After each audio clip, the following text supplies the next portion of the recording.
Yeah, we've only seen the outside of it. We haven't seen the inside. Pretty excited. So, new investor means sometimes sight unseen through trust of network. And so we're gonna walk in here and then we're gonna tell you how trustworthy our network is. Yo, let's do it. Boom.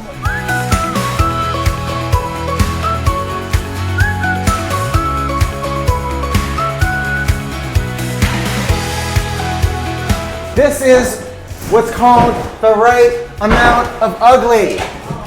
So this is, see, this is what we call getting guided right. This is right. Oh wow, power works. Check out the backyard. Huh? Power works.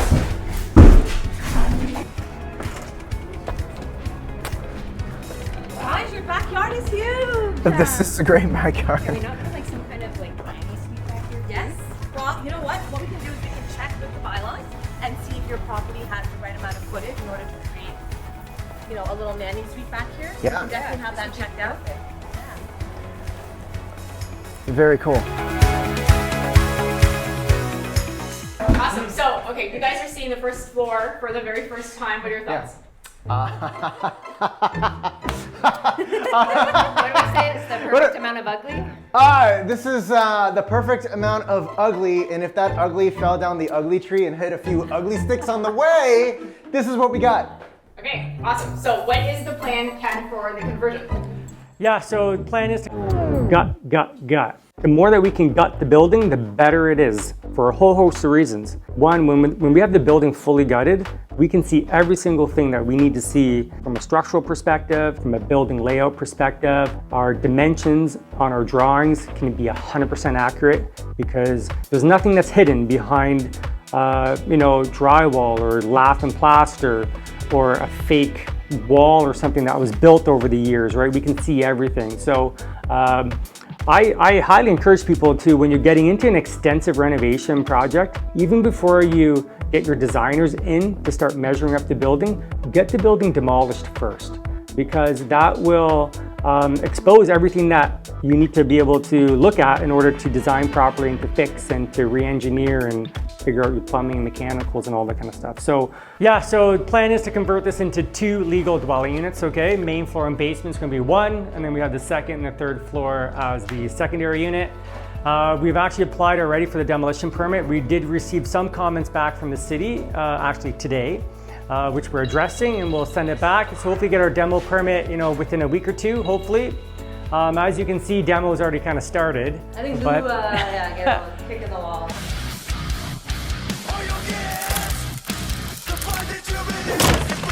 But nonetheless, our permit is coming soon. So yeah, we're just waiting for, I think, HVAC designs, and then we're off to the races. So yeah. What are we looking at from a construction rental budget and timeline? So construction budget, this is a full gut. And to comment on what Chris is saying about all the ugly and the falling down the true stuff, this is the nicer floor. Wait till you see the second floor already.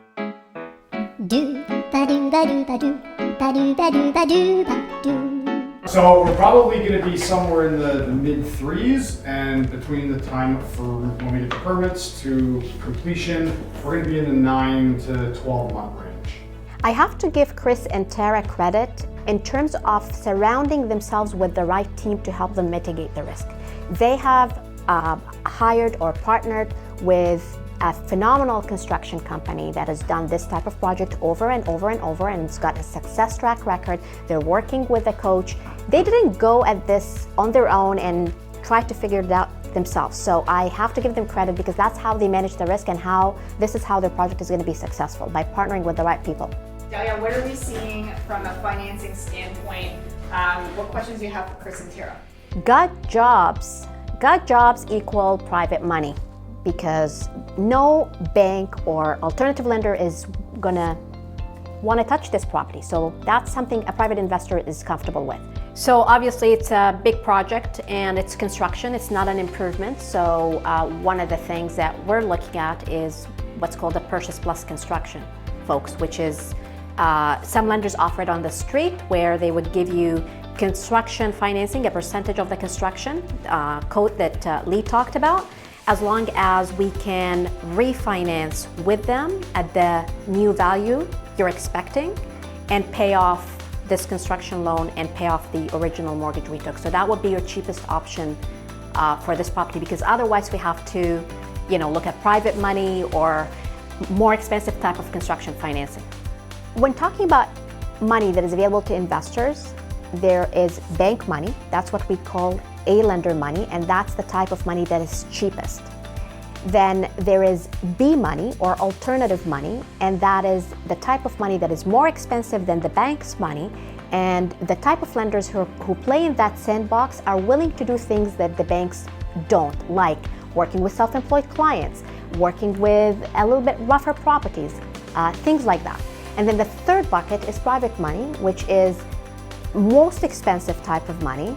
And again, that is a category that would do types of deals that the A lenders and the B lenders are not willing to do.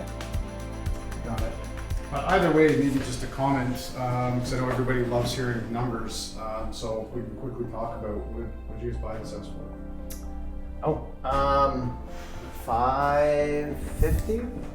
520. No, 520? it's 540. 540. It's actually hilarious. 5 something. We bought it for 5 something. 5 something. 540. 540. So we're 540. Quick math. We're going to be into it for probably 300, low 300s.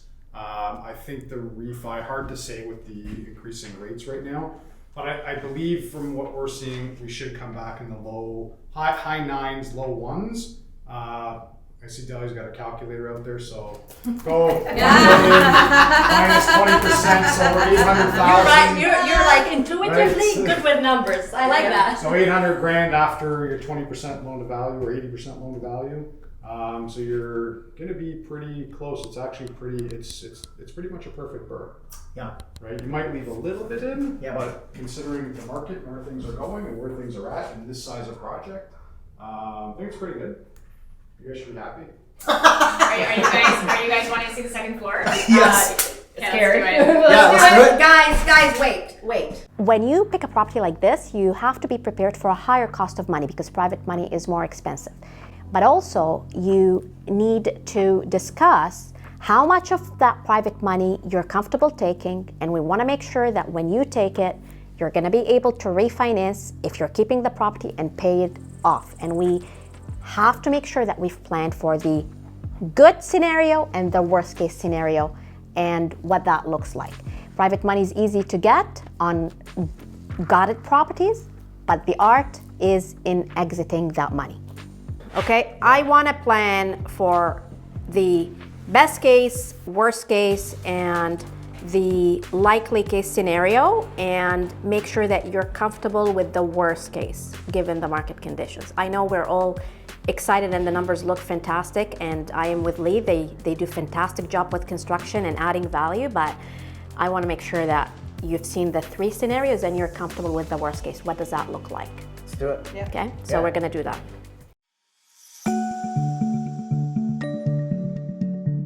Welcome to our Mortgage Minute. We hope you're enjoying the show. And now we'll talk to founder of Streetwise Mortgages, Dalia Barsoum. They're our financial expert team. Welcome, Dalia. Thank you, Aisha. Today, my question for you is, what scenarios would you suggest that an investor use private money for their investing property? There are many scenarios, but I will highlight the key ones that we see. The first one is if an investor has a challenging property, a property that is in a rundown condition or a challenging location that a typical lender does not want to finance, or even zoning that a lender does not want to finance. The second is to get to a longer term goal. So let's say someone has outstanding taxes they want to pay, or high debts that they want to pay to clean up their balance sheet before they can qualify with a regular lender. That is another scenario. The third scenario is for a short-term objective. So you're selling a property, you're buying another property, this property is not selling in time, but you need the money to close this one, so we're gonna just bridge this short gap through private money. And then the other scenario is if someone is not qualifying with the bank at all and they need to invest in real estate. That's another reason to why they would use private money. Great, thank you so much. Now back to our show.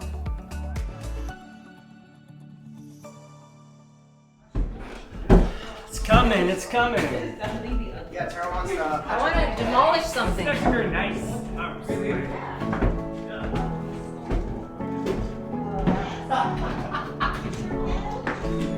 See, you don't see ceilings like this anymore, eh? No. That takes popcorn to a whole new level. Yeah, that is something. This is a good idea. Is this even a popcorn ceiling? That's fun. This is all old office pieces you got.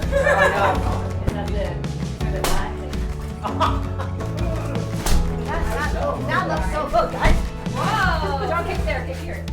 Oh, that's the area. Down is taking a stud. So what do you guys So think? what's the plan? How are you guys? What is the like design structure you're gonna go with? How are you guys gonna? I'm putting the beer guy, that's the designer right there. All right, kind of give us a lowdown. I gotta refresh my memory again on this one. Here we go. This level. I believe pretty much it's going to be open concept. I remember if the kitchen, I think this was the kitchen. The main floor. Second floor, we are actually, this wall is coming out. And there's gonna be a structural beam that has to go in here. Really hope it's coming out. So, yeah, this is, we're standing in the kitchen right now. Okay, bathroom, which is right behind you guys. Kitchen. This wall is coming out. Kitchen, living, dining, kind of across the front. And then we have 2 bedrooms at the back, and then we have the loft as well as bonus. Extra space, yeah. That's pretty much it. Yeah, this whole extra loft upstairs.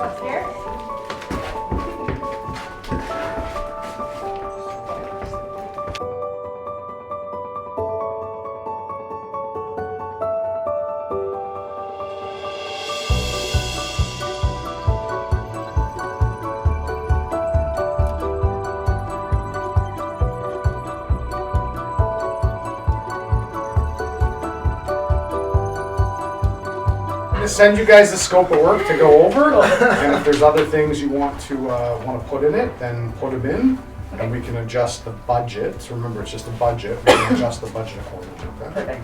And then I can look at what you guys want to put in there and let you guys know if it's because from an appraisal standpoint, there's some things that they just don't care about, mostly to do with the whole entire exterior.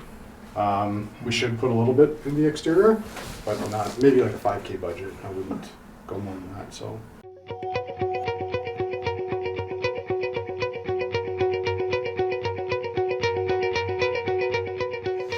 Does a spouse need to consent to a sale of a property? If it is the matrimonial and primary residence of the spouses, then they must consent. If it is a secondary property, then there is not a legal requirement for the spouse, if they are not on the title to the property, to sign consenting to a transfer on a sale, or on a purchase, or on a refinance of a property. If they're not on the mortgage and they're not going to be on the deed and it's not the primary residence, then there's no requirement to consent. If it is a purchase or a refi and it is the primary residence, but they're again not on the mortgage or anything, they would still need to consent.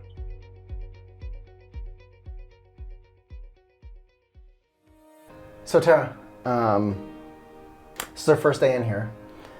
We're walking through. I know how I feel. How do you feel? I feel good. I mean, it feels like I have no concerns at all. I know that Wise Construction is going to do a great job. I look at that backyard and I see potential as well. I think this is going to have more potential than our previous property is. I think this one's going to take a bit more grit. Yeah, And a lot more grit. I think there's going to be some more unexpected things through this one, and it's going to test us over the next year. But this is what good teamwork's for, right? Man, I'm ready for the challenge. You're ready for the challenge? Yeah. All right, I'm ready for the challenge too. Let's do it. Because I think this place is going to be more challenging. It's going to test us. We're going to have to go through certain things, certain unexpected. When you walk into a place like this, there's just going to be an inherent level of something unexpected. Yeah. And so we're going to put the bar down Just here. different problems. It's all good. And it's all good. We're just going to elevate the type of problems that we have in our lives. Yeah. And this is a good problem to have in our life. This is a good problem to fix in our lives. Yeah, absolutely. I think if this was our first one, I would feel a little bit more scared about what was going to happen. But since we've already gone through the process, You know what it you is? think? You know what it is? Let's just take it to our other profession, veterinary medical professionals, right? Let's say we're doing a surgery together, something with sensitivity, right? When you see me doing my thing, it's something that you can't do, but do you trust me when I do it? Yes. And at the very same time, you're doing things that I can't do, but I trust you 100%. Yeah. In the very same way, we're working with people that we have that level of trust with. So that level of trust means they're going to come through here, do things that we can't do, but this is the way that we work And with make people. it look like it magic. Yeah.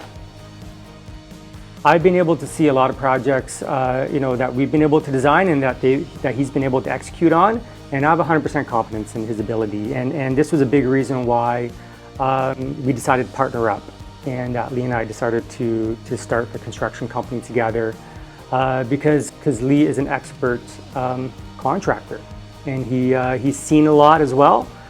He's been involved in a few hundred projects, and so his experience speaks volume, and I have 100% confidence in it.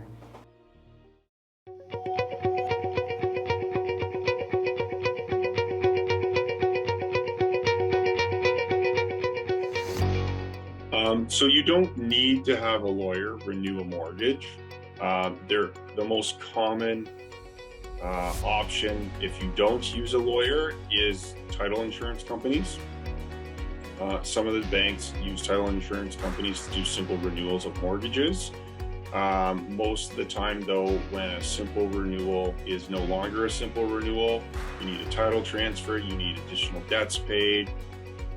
There may be other issues with the title itself that need to be remedied and rectified. The title insurance companies will no longer be involved in that process, and you use the lawyer. So you don't have to always have a lawyer, but it does truly need to be a simple and straightforward renewal of the current and existing mortgage to typically take advantage of the title insurance company.